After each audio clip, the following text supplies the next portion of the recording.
Welcome to The Late Show. I am your host, Stephen Colbert. Ladies and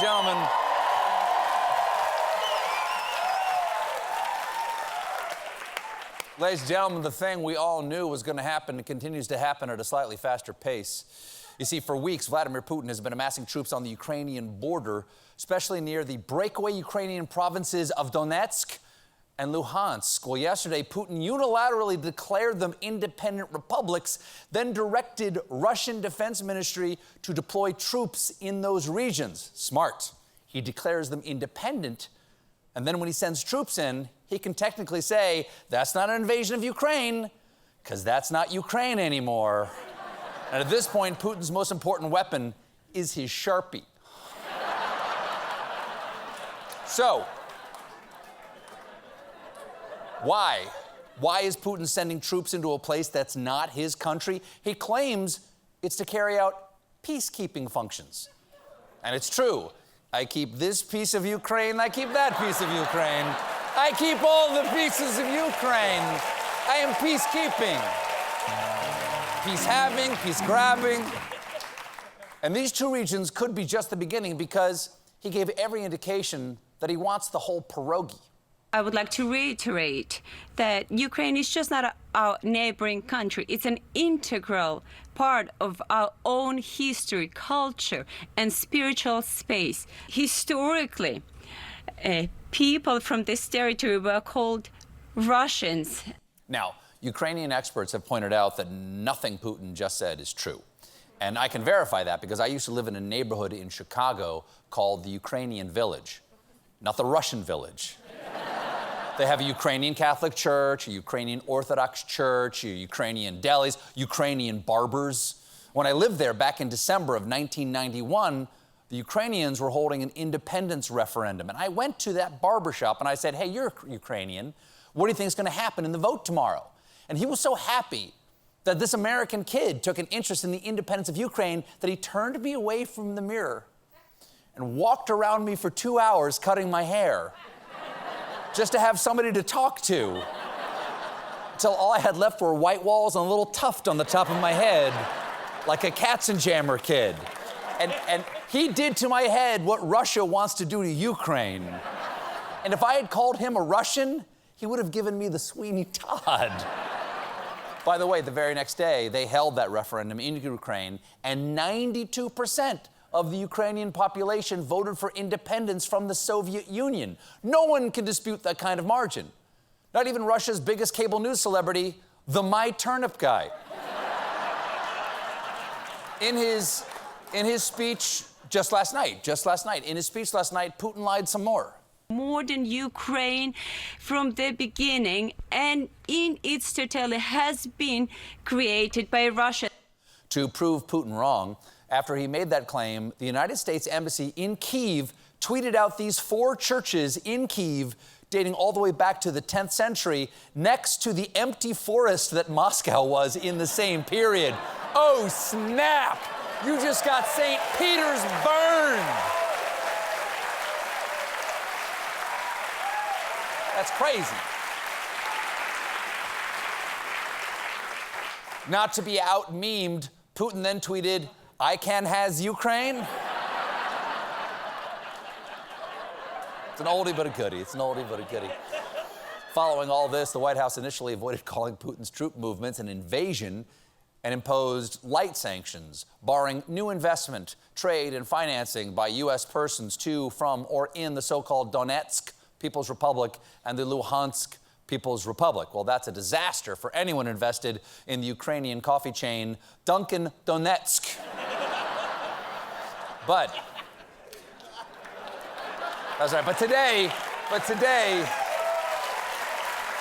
latte stroganoff, was that? But today, that all changed because Joe Biden spoke to the American people and laid out some tough penalties. We're implementing full blocking sanctions on 2 large Russian financial institutions, VEB and their military bank. We're implementing comprehensive sanctions on Russian sovereign debt. That means we've cut off Russia's government from Western financing. It can no longer raise money from the West and cannot trade in its new debt on our markets or European markets either. So that means no Russian money can come into the U.S. There goes Tucker Carlson's sponsors.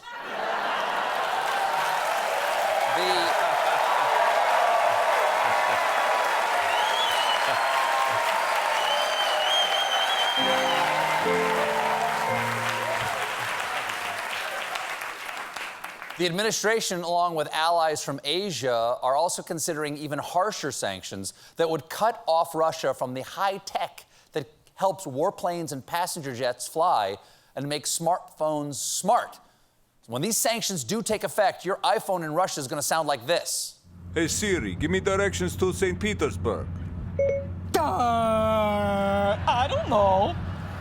And it's not just the president. The Senate is preparing its own list of sanctions, and reportedly, Republican lawmakers are itching to sanction Putin's romantic partner. Putin's romantic partner? So, the horse? So, whoa. Our allies are also getting in on the sanction game, specifically German Chancellor and Herr Magoo, Olaf Scholz. This morning, despite his nation's reliance on Russian energy, Scholz announced that the Germans would suspend its certification of the Russia to Germany Nord Stream 2 natural gas pipeline, which means Germany's going to have to rely on their own source of natural gas, eating sauerkraut. It's all part of their new patriotic campaign, Beat Putin, Get Tootin'. Germany, I don't think it's going to be that effective. I don't think it's going to be, what? That's not dignified enough for you? Grow up. Germany shutting down the pipeline led former Russian Prime Minister Dmitry Medvedev to tweet about the high-priced natural gas they'll now face. Welcome to the new world where Europeans would soon have to pay 2,000 euros per 1,000 cubic meters. Whoa, that is a lot. Or a little. The metric system means nothing to me. I don't just, what's the temperature? It's a little number. Is that bad? Of course, the country most affected by the invasion of Ukraine might just be Ukraine, which, contrary to what Putin thinks, is a country led by Ukrainian President and grown-up Eddie Munster, Volodymyr Zelensky. In light of Putin's aggression, Zelensky now says he's considering a request from Ukraine's foreign ministry to sever diplomatic relations between Ukraine and the Russian Federation. That's right, he's considering it. It's like Julius Caesar famously said as he was being stabbed to death, "Et tu, Brute, I am seriously considering asking you to return your friendship bracelet." So, just considering it, John. We're considering it. That's all. The bracelet. So all this makes for a very stressful and uncertain time on the ground in Ukraine, but there is one person having the time of his life. Multilingual AP reporter Philip Crowther, who posted this video.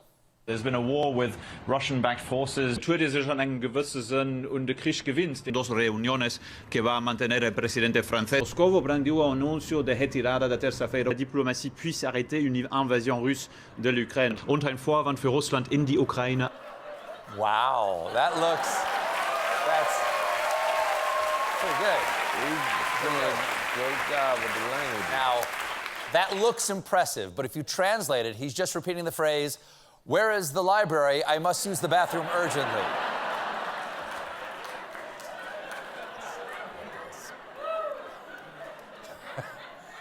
Moving on to the world of sport. For years, the U.S. women's soccer players have been fighting for equal pay, and this morning, the U.S. Soccer Federation and women's players agreed to settle their lawsuit. That's right. They did it. You see? Let's go. Hell yeah. Hey! I can't believe it's a great thing. It's a wonderful outcome. I just can't believe it took this long to reach this goal.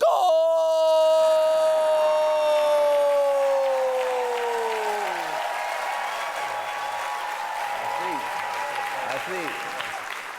The decision caps a 6-year fight over equal pay. 6 years. So, half a soccer game? I don't. It's in metric, so I don't really understand. The new agreement includes a pledge from the Federation to equalize pay for the men's and women's national teams, and the athletes involved in the lawsuit will receive $24 million. That's great. That's fantastic. That's really good. That's nice. That's great, but keep in mind, they're only allowed to spend it with their feet. That 24 mil didn't come out of nowhere. The bulk of the figure is back pay, a tacit admission that compensation for the men's and women's teams has been unequal for years. They're admitting it. They're admitting it. Men and women's soccer pay has been unequal for years, kind of like their World Cup victories. We've got a great show for you tonight. My guests are John Turturro and CNN's John